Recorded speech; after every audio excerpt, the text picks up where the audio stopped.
Hello, all. Welcome to February 17th, 2023 group coaching. I'm bittersweet to have you guys here. Super honored that you come into this group coaching, and thank you all for using the community. I know it's hard to show up. I know this group coaching session is a funny time. I was away for the first 2 weeks of February, and I wanted to make sure we get the 2 sessions in, so it had to land on a Friday evening for the rest of the world, because here in Hawaii it's still the afternoon.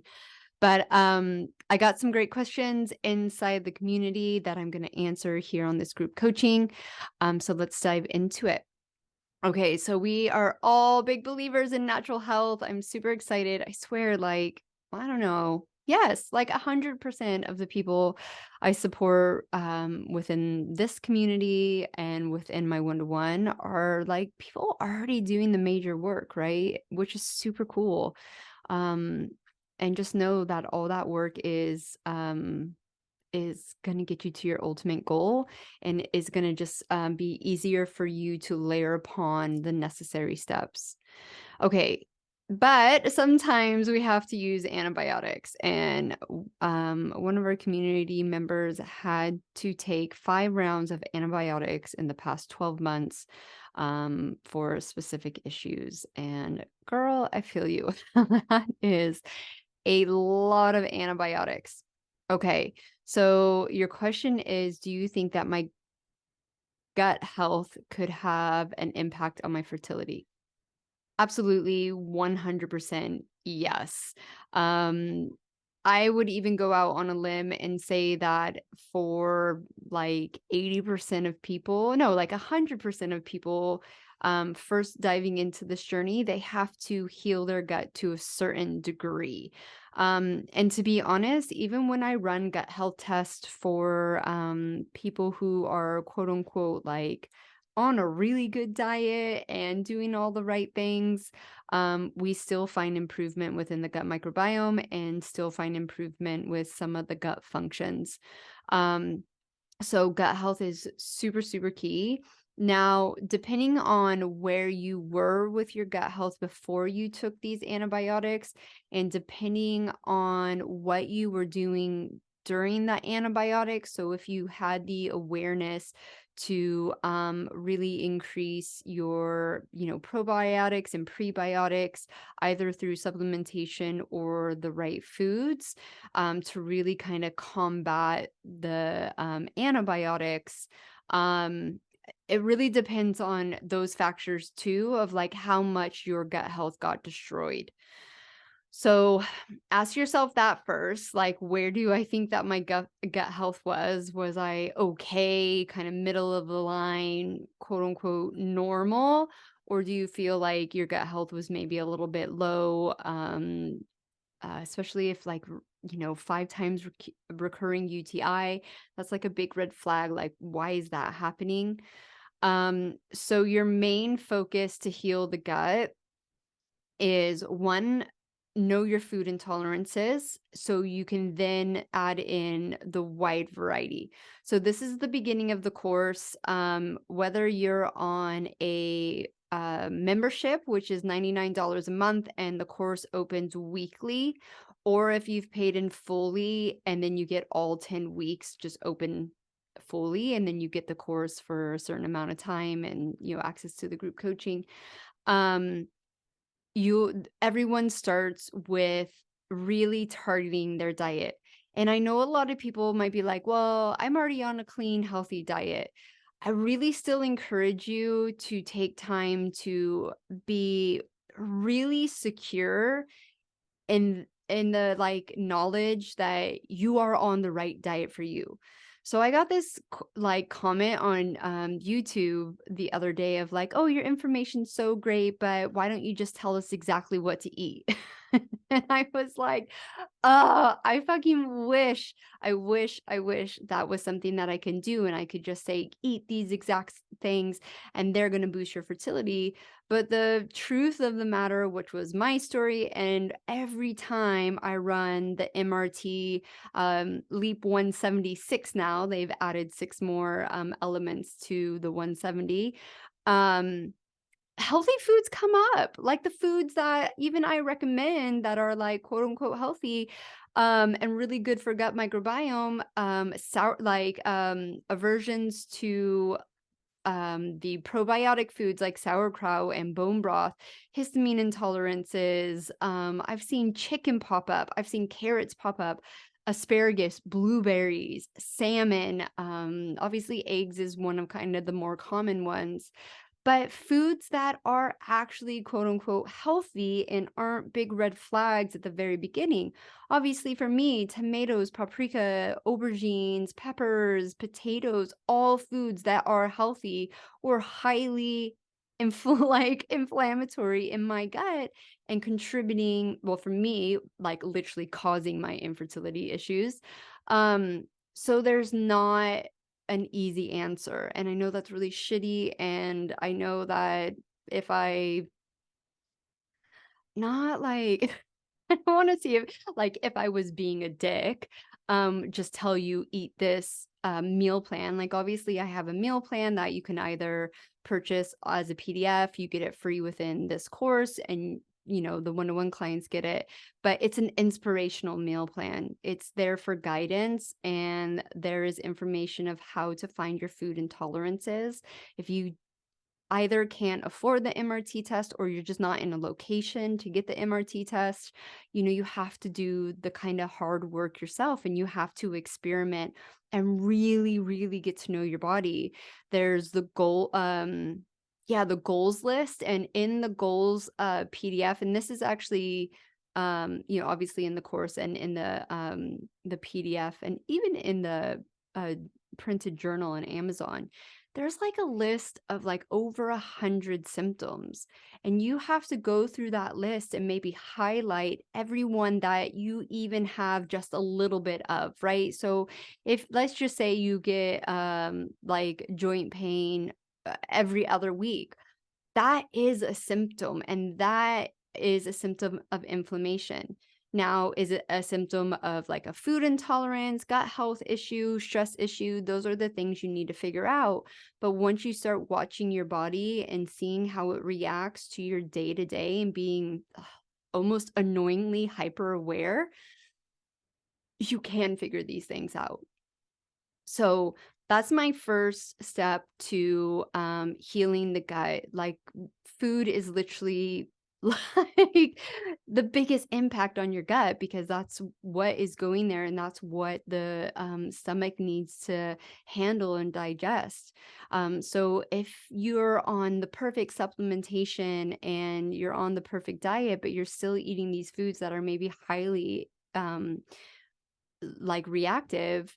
I mean, my story is a perfect case because so I went paleo, basically, super strict, like anal strict. I had dramatically reduced my stress levels. I had like a good meditation practice. I was doing yoga. I was like perfection of health. Like you cannot fault me. And I was still eating a lot of tomatoes, paprika, all these nightshades. And when I found out that I had the high natural killer cells, and already kind of was digging into autoimmune stuff, I was like, all right, I'll cut those out. Literally 2 to 3 weeks later, my last symptoms that I had through digestion were gone. And I was actually on a discovery call about this the other day, and sometimes when we radically change our diet and our symptoms massively improve, right? So we're not having the bloated, we're not having the swip swap of like constipation and diarrhea, we're not having those things. We look at the remaining symptoms as like, well, I don't have all this other stuff anymore, so I should be good.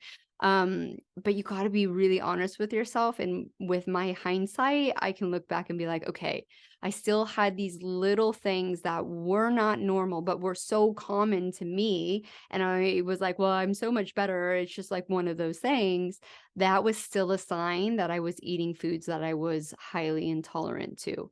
So I really highly recommend when you jump into this program that, I mean, this is the first thing I do with my clients is I just make sure that we feel really secure with their diet and really dramatically reducing that inflammation, um, and getting that wide variety.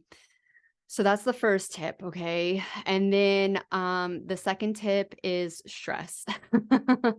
If you are someone who is highly stressed, type A, always on the go, always overthinking, it's really finding those practices, and there's so much within the course that you need to just find the ones that you feel connected with the most. You don't need to do all of them, right? And really dramatically lower those that stress level. I can even see it in myself. When I am highly stressed, my stomach is the first thing. My throat, actually, in my stomach, but not so much my throat anymore. But so stress is like a major one too. So those are doing the hard work, right? You have to be lowering that inflammation first. So when you are working on those things and figuring them out, the next thing you want to bring in is targeted supplementation. And within the course, there is a section, it's more towards the end. And I've put this towards the end because I really want people to really start doing the hard work, right?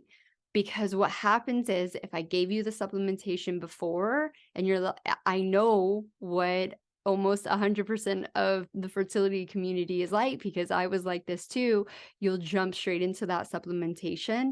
And the fact of the matter is it's expensive and it won't do its job as well if you're not dramatically lowering that inflammation. And I think too, when you're figuring these things out, sometimes it just takes some time to readjust, get used to the new diet, get in a groove, find the things that you need to do to lower your stress levels. Then when you start spending that money, investing that money into the supplementation, it's actually going to work a little bit better for you too. So it's targeted supplementation. I walk you through whether you should or you shouldn't take it. There are a large handful of, I would say medium handful of supplements. And I explain exactly why you would want to take them, who would want to take them, and who shouldn't take them. But this supplementation is there to literally speed up your healing journey. I never had an MRT test. I never got a gut health test, and I never took the supplementation that I recommend. One, like they just weren't invented. I couldn't get a hold of a good food sensitivity test in the United Kingdom. And the gut health test that I eventually took, I actually was already pregnant when I took it. And it was part of my FDN course, so I wanted to take it and utilize it. But yeah, the supplementation wasn't there. So it's doable to do all these things without the testing and the supplementation.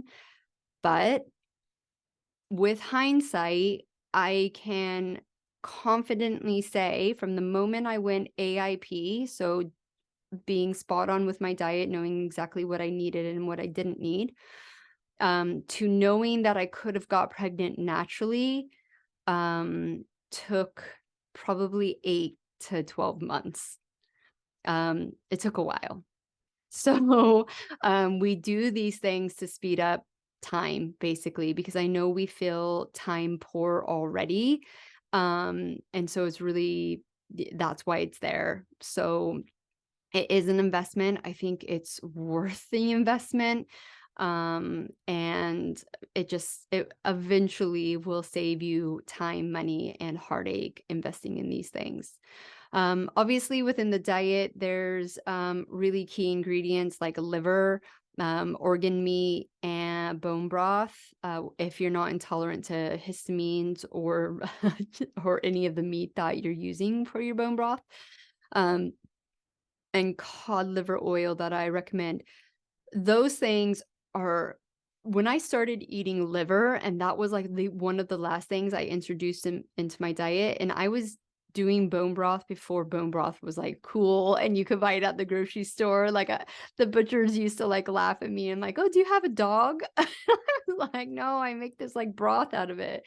And they used to just give me the bones for free. Now everyone's caught on to it. It's actually cheaper for me to just buy pre-made broth than the bones here in Hawaii. It's crazy. Um, so if you want a boost, definitely get liver and bone broth into your diet and organ meat. You can go to the grocery stores now and get mincemeat with pre-ground liver, heart, kidney in it, and you will never ever taste it. If you make like a nice spaghetti bolognese, or if you use the Nomato recipe, even if you do the ground tacos, my kids eat it. My husband eats it. He knows I put it in it. And at first he was like really pissed off because he's like, "I don't like liver." And I was like, "You won't even taste it." And he's like, "Okay, I can't taste it." So, so if you don't, I mean, it's more expensive to buy that meat pre-made, but if you're like, "There's no way in hell I can go near that stuff and chop it up," there's a link, of me like chopping up liver, and most people will like freak out on it. So, so those things are really important to gut healing and will massively, massively boost the time it takes, or reduce it. It will boost your health and reduce the time it takes to heal your gut. Um, so those are the steps to really maximizing your gut health. I definitely think really no matter where you were before all this antibiotic use, you are going to want to really focus in on healing the gut lining, increasing the microbiome. If you can, I would probably invest in a gut health test. You'll find the links within the course. You order it directly from the testing company. And you have when you get the results, I also give you a huge PDF to help analyze the results. But if you're like, "This is really overwhelming," there is an option to hire me to do analyzing of the results and an action plan for you. That I mean, yeah, it's game changing, that test, but I understand that financially some people just can't afford it. And like I said, I didn't do it and I was successful. And I think with the targeted support that, I've done research and used yeah, I actually have used myself. I do use the supplements from the microbiome labs to help support my gut. So I do use them. Yes, I do. Okay. So let's go back. So you've had one chemical pregnancy. I'm so sorry. While I still had the parasites. Yeah. Okay. So that's my other question. Do you feel confident that you've got rid of your parasites? And what were those parasites? I'd be interested to ask or to discuss that with you. And then, if you're not confident, I would highly recommend going back and getting that test through your doctors. Or if you want to do the gut microbiome test, that is something it does test for, is parasites. Yeah, so even if you're doing IVF, you're actually so bang on point with this comment. I'm just going to read it here. "We're considering doing IVF in a few months if things don't happen naturally. However, I'm concerned that without a strong gut, it might not even work." And you're so right in that. Only in the fact that if you have gut health issues, it's highly likely that there's lots of inflammation and oxidative stress going on. If you have slightly leaky gut, that's going out into the bloodstream, going out to other areas of your body. Your cellular health is probably incredibly low right now. So what a lot of people don't understand when they go into a round of IVF, they think, okay, well, they're going to collect these perfect eggs and get these sperms and it's going to marry. And then all of a sudden you have like maybe one good embryo.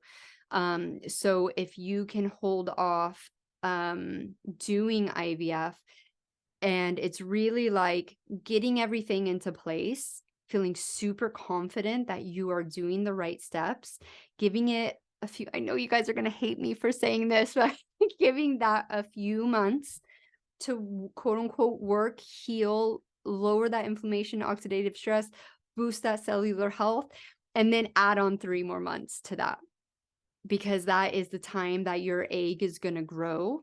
And with that time, not only are you going to produce better egg quality because your cellular health is going up, but everything around you in your body, your uterine lining, your hormones, even your capability to handle the process of IVF is going to improve. So it's vital. And then on top of that, you continue on is your partner still has a stomach infection and SIBO. Okay, so he is working with a naturopath. There is a SIBO part of the course. Again, I think it is later in the 10 weeks. But for his sperm health, it is essential that he improves his gut health and gets rid of that SIBO, which can be a bitch to get rid of. And those other infections. So for him as well, it's going to be do the detoxing, the cleansing, the healing of these gut issues, then tack on that 3 months for the sperm to develop, because sperm and egg take a certain amount of time, around 3 months, to develop. So if you jump into an IVF rounds, I don't know what the timeline is, but let's just say from now in 3 months, you are potentially decreasing your chances of getting healthy sperm and a healthy egg to make healthy embryos. So I think you guys are both, on this amazing track to do the quote unquote healing of the gut. And it's really now just surrendering. I know that you say you're 37. I don't think that's old personally.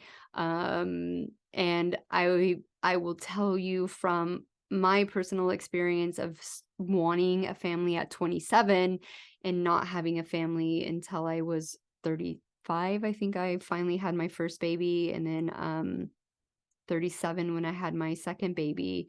It didn't matter. Like your age, like literally didn't matter. And I think most mothers, when they're going through this process, mothers to be, is that society has conditioned us to overthink our age so much. And then if you don't work on that subconscious mind part of your age, you're always going to think like, I'm an older mom, I'm old and I do this. Like, I'm healthier I'm now 41 than I was at 27, right? Like I have so much more energy. My gut health is so much better.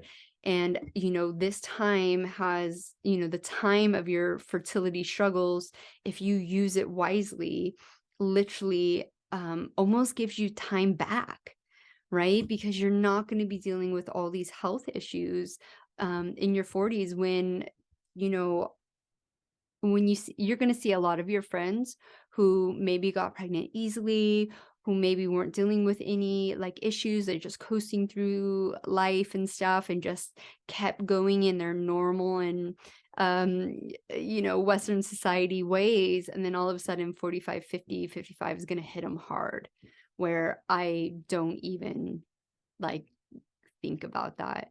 And all my friends like, oh, 40, I feel so old and I can't sleep and do this. I'm like, I'm living my best life. So I know when you're in the thick of it, um, it's hard to wrap your head around that. But that's why the like subconscious mind stuff and the way we think, the words we use, what we say to ourselves is so important. And if you can start just embracing that you're 37 and just knowing that it's your cellular health, that's what is the difference. And the only reason your age is somewhat connected to that is because we've just had more time to like fuck our shit up. And yeah, there is an element of aging, but there's so much information and there's so many like hacks that you can do to reverse that aging or dramatically slow it down. And yeah, when we are older moms, we do have to forward think like, okay, my kid's going to be in high school when I'm like like late 50s. How do I want to be, and how do I want, my life to continue on? I don't want to be sick. I want to be able to run around with him. I want to be able to do the things that kind of quote unquote younger moms are able to do.